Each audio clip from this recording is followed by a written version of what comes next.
اتر کر حرا سے سوئے قوم آیا اور ایک نسخہ کیمیا ساتھ لایا۔ علم وہ دولت ہے جو لٹتی نہیں، علم وہ دولت ہے جو لٹتی نہیں، خرچ کرنے سے کبھی گھٹتی نہیں۔ صدر جلسہ اور جناب محترم مولانا عبدالحنان صاحب سلفی اور قاری ممتاز علی ندوی صاحب اور قاری حسان صاحب اور جناب مکھیا جی افتخار صاحب اور معزز اراکین اور محلے کے تمام ذمہ داران اور عزیز طلبہ اور طالبات اور میرے معزز اساتذہ کرام، حمد و ثناء کے بعد اللہ کا فرمان گرامی ہے، اقرأ بسم ربک الذی خلق۔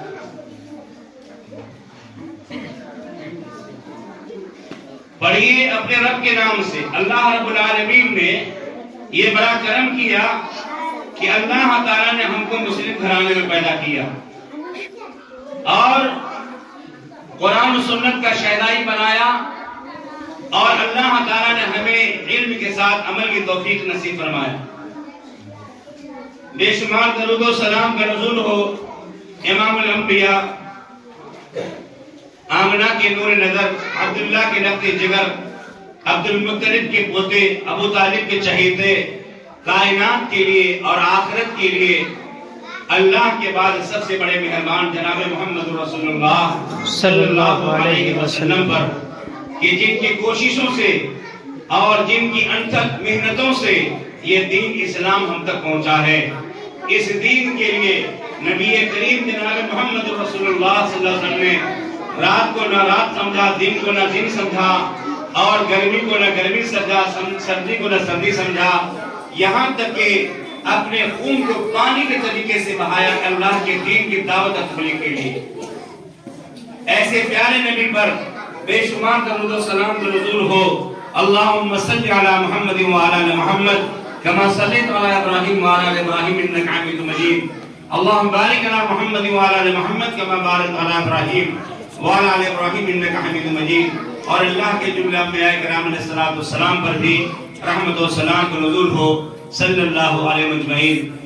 دوستو اور بزرگو، یہ اتفاق کی بات ہے کہ اللہ تبارک و تعالیٰ نے پہلی مرتبہ مدرسہ دارالخیر ریام ٹولہ کے اندر لانے کا اللہ نے ہمیں جو عظیم موقع نصیب فرمایا ہے، اس کا ذریعہ بنے ہیں قاری حسان صاحب۔ اللہ تعالیٰ نے بھی دنیا اور آخرت کی کامیابوں سے مالا مال فرمائے۔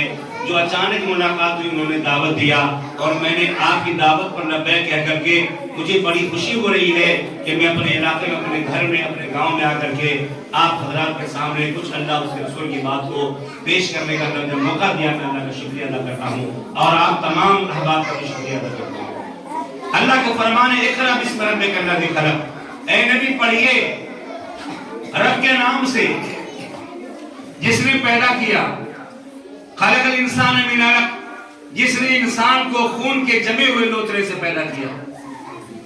اقرأ وربک الاکرم الذی علم بالقلم، پڑھیے اس رب اکرم کے نام سے جس نے انسان کو قلم سے لکھنا سکھایا۔ علم الانسان ما لم یعلم، انسان جو نہیں جانتا تھا اللہ تعالیٰ انہیں علم سے نوازا۔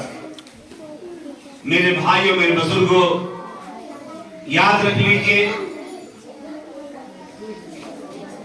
قرآن کریم کی جو پہلی سورت ہے ترتیب کے اعتبار سے وہ سورہ فاتحہ ہے، لیکن نزول کے اعتبار سے سب جو پہلی سورت ہے یا پہلی جو آیات ہے سورہ اقرأ ہے۔ اقرأ بسم ربک الذی خلق۔ اپنے نبی پاک جناب محمد رسول اللہ جب آپ کی عمر 40 برس کی ہوئی، جب آپ 40 برس کے ہوئے اور آپ یہ سوچنے لگے، یہ فکر کرنے لگے میرا خالق کون ہے، میرا مالک کون ہے، مجھے کس لیے پیدا کیا ہے، وَوَجَدَكَ ضَالًّا فَهَدَىٰ، آپ راستے کے متلاشی تھے، اللہ نے آپ کو راستہ دکھایا۔ تو جب 40 سال کی عمر ہو گئی آپ کی، آپ حضرت خدیجہ کبریٰ رضی اللہ تعالیٰ عنہ سے دوشہ لے لیتے تھے چند دنوں کا، اور آپ غار حرا میں چلے جاتے تھے، اور غار حرا میں جا کر کے وَكَانَ يَعْبُدُ اللَّيَالِي، چند راتیں اللہ کی عبادت کرتے. عبادت کیا کرتے؟ کہیں ذکر نہیں ہے، بس یہ ہے کہ اللہ کو یاد کرتے، اللہ کے جستجو میں رہتے، اللہ کے تلاش میں رہتے. تو جو آدمی جس کا متلاشی ہوتا ہے اس کو ضرور مل جاتا ہے. وَأَنَّ سَعْيَهُ سَوْفَ يُرَىٰ ثُمَّ يُجْزَاهُ الْجَزَاءَ الْأَوْفَىٰ. انسان جس کے لیے کوشش کرتا ہے وہ انسان اسے پا لیتا ہے اور اللہ تعالیٰ اس کو پورا بدلہ دیتا ہے. تو نبی مکرم صلی اللہ علیہ وسلم اللہ کے متلاشی تھے. اللہ رب العالمین نے شب قدر میں رمضان مبارک کے اندر مکے کے اندر غار حرا میں جب تنہائی کے عالم میں تھے، اللہ کا فرشتہ حضرت جبرائیل علیہ السلام جسے الروح الامین بھی کہا جاتا ہے، امانت دار روح کیوں کہا جاتا ہے؟ اللہ تعالیٰ جس طریقے سے آپ کو ایک حرف، ایک نقطہ، ایک آیت دے کے بھیجتا تھا، آپ اللہ کے نبی جناب محمد رسول اللہ پر ایسے ہی آپ دہراتے تھے اور آپ کو پڑھ کے سناتے تھے. اور الحمدللہ جب پہلی وحی کا نزول ہوا، امام بخاری رحمت اللہ علیہ نے اپنی کتاب بخاری شریف کی جو شروعات کی ہے، کتاب جو ہے اسی سے کہ ابتدا بدھن رہی کہ وحی کی شروعات جو ہوئی ہے اسی سے شروع ہوئی ہے. چونکہ علم ہی سے سب کچھ ہے. اگر علم نہیں تو انسان کچھ بھی نہیں کر سکتا. اگر علم نہیں تو نماز نہیں پڑھ سکتا. علم نہیں روزہ نہیں رکھ سکتا. علم نہیں زکات نہیں دے سکتا. علم نہیں حج عمرہ نہیں کر سکتا. علم نہیں قربانی نہیں کر سکتا.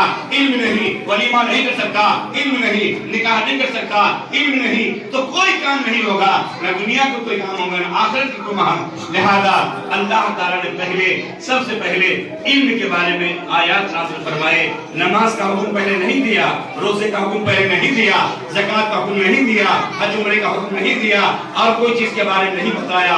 سب سے پہلے کہا پڑھو. جب پڑھو گے تب تم کو ساری جانکاری ہوگی. اور اسی لیے ہمارا بھی یہی مشن ہے کہ سب کو پڑھنا چاہیے اور سب کو آگے بڑھنا چاہیے. اور ہماری حکومت کی مشن بھی یہی ہے کہ سب پڑھو، سب پڑھو. آج جو قوم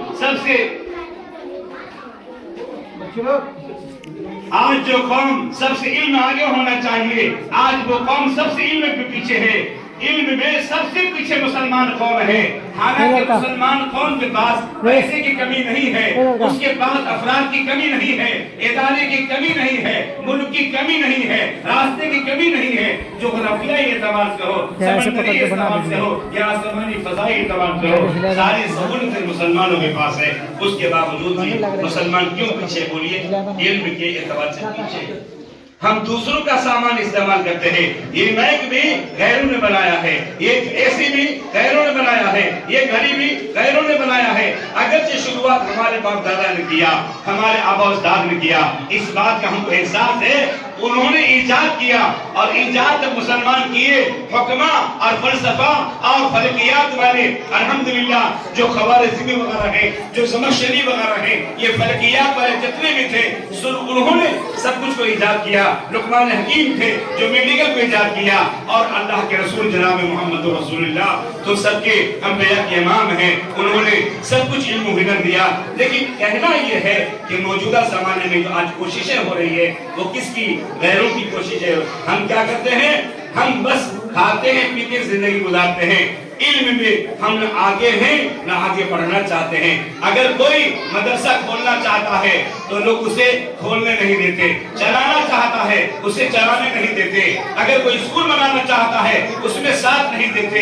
یہ میں اللہ کا شکریہ ادا کرتا ہوں اور میں شاباشی دیتا ہوں کہ ہمارے شیخ ممتاز علی ندوی صاحب نے جو ادارہ دارالخیر قائم کیا، بھلائی کا گھر قائم کیا ہے، اللہ تعالیٰ ان کو دنیا اور آخرت کے خیر سے کامیاب بنا انشاءاللہ.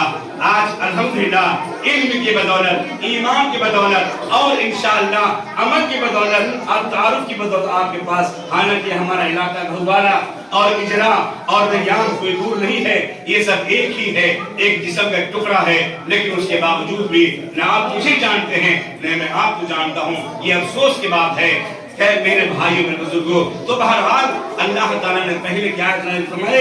اقرا بسم ربک الذی خلق. آپ غار حرا میں تھے، آپ اکیلے تھے. حضرت جبرائیل علیہ السلام آئے اور فرمایا اقرا. آپ نے فرمایا ماں انا بقاری، بھائی مجھے پڑھنا نہیں آتا ہے، میں اس سے پہلے پڑھا نہیں ہوں. یعنی قرآن کا نزول اب ہو رہا ہے نا، اس سے پہلے نزول نہیں ہوا، تو آپ کیا کہیں گے؟ مَا أَنَا بِقَارِئٍ، مجھے پڑھنا نہیں آتا ہے، میں پڑھاؤں گا نہیں ہوں. اور اسی لیے اللہ نے آپ کو نبی امی بھی بنایا تاکہ آپ نبوت کے جب الحمدللہ علم پردور ہو جائیں گے اور نبی ہونے کا اعلان کریں گے تو لوگ ایسا اعتراض نہ کریں کہ آپ پہلے سے ادیب تھے، شاعر تھے، عالم و فاضل تھے، آپ مفکر و مصنف تھے، اور آپ نے ابھی 40 سال کی عمر میں نبوت کا دعویٰ کیا. اس لیے بھی اللہ تعالیٰ نے آپ کو نبی امی بنا کے رکھا. اور اس لیے بھی جو اللہ کی طرف سے احکام نازل ہوں گے من وعل آپ امت کو سنائیں گے. یہ 3 وجہ ہے کہ اللہ رب العالمین نے آپ کو جو ہے النبی امی، یہ بھی بہت بڑی تعریف ہے، لیکن نبی امی ہو کے آپ انبیاء کے امام ہو گئے. مقدس سرزمین بیت المقدس میں، مسجد اقصی میں انبیاء کے امام آپ ہوئے. قیامت کے دن آپ ہی سردار رہیں گے اور کائنات کے لیے، آپ امت کے لیے آپ، اللہ نے آپ کو رقب دیا رحمت للعالمین. یہ بہت بڑا فخر ہے، اعزاز ہے. اور فرمایا وَرَفَعْنَا لَكَ ذِكْرَكَ، اے نبی ہم نے آپ کے ذکر کو بلند فرمایا. آپ نے فرمایا مَا أَنَا بِقَارِئٍ. پھر جبرائیل علیہ السلام نے دوبارہ آپ کو سینے سے لگایا.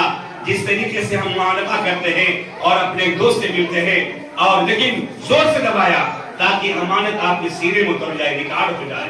الحمدللہ. پھر دوبارہ آپ نے فرمانا بتائے. پھر تیسری مرتبہ حضرت رسول اللہ صلی اللہ علیہ وسلم فرماتے ہیں کہ حضرت جبرائیل اتنا زور سے مجھے دبایا، لگ رہا تھا میرے ہڈی پسلی ٹوٹ جائے گی. یہ قرآن کی امانت معمولی نہیں ہے. آپ حافظ اور قاری کو قرآن پڑھتے تھے، سر سے لے کر کے پاؤں تک، انگوٹھے سے لے کر سر کے بال تک ان کے جو ہے سب حرکت میں رہتے ہیں کہ کہیں غلطی نہ ہو جائے، کہیں چھوٹ نہ جائے، کہیں نسیان نہ ہو جائے، کہیں خطا نہ ہو جائے، کہیں آگے پیچھے نہ ہو جائے. میرے بھائیوں، اس کا کلیجہ ڈولتا رہتا ہے، اس کا دماغ حرکت میں رہتا ہے، اس کی نگاہ بصیرت ہمیشہ قرآن شریف پر رہتی ہے. حالانکہ وہ زبانی پڑھتے رہتے ہیں لیکن سب نگاہوں کے قرآن پر رہتے ہیں. یاد رکھ لیجئے میرے بھائیوں، میرے بزرگوں. تو آپ نے تیسری مرتبہ جبرائیل علیہ السلام نے جب تیسری مرتبہ زور سے پڑھایا تب آپ نے پڑھا اقرا بسم ربک الذی خلق خلق الانسان من علق اقرا وربک الاکرم الذی علم بالقلم علم الانسان ما لم يعلم. الحمدللہ تیسری مرتبہ. اور اس کے بعد آپ غار حرا سے اسی وقت رات میں اپنی جو ہے زوج محترمہ ام المؤمنین حضرت خدیجہ الکبریٰ رضی اللہ تعالی عنہا، جو امت کی مشفقہ ماں ہے. الحمدللہ.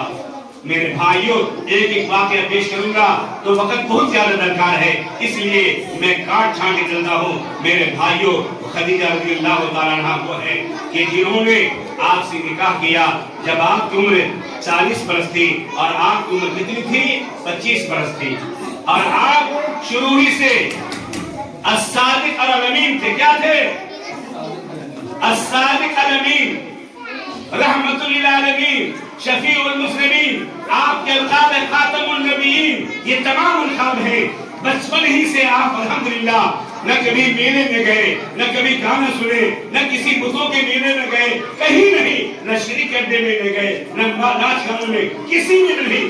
اللہ نے آپ کو بچپن سے لے کر کے پاک صاحب بنا کے رکھا، معصوم بنا کے رکھا. اور 40 سال کی عمر میں اللہ نے آپ کو جب نبی اور پیغمبر بنایا اور حضرت خدیجہ رضی اللہ تعالی عنہا سے جب آپ کا نکاح ہوا تو ساری دولت حضرت خدیجہ نے آپ کے قدموں میں ڈال دیا. کہا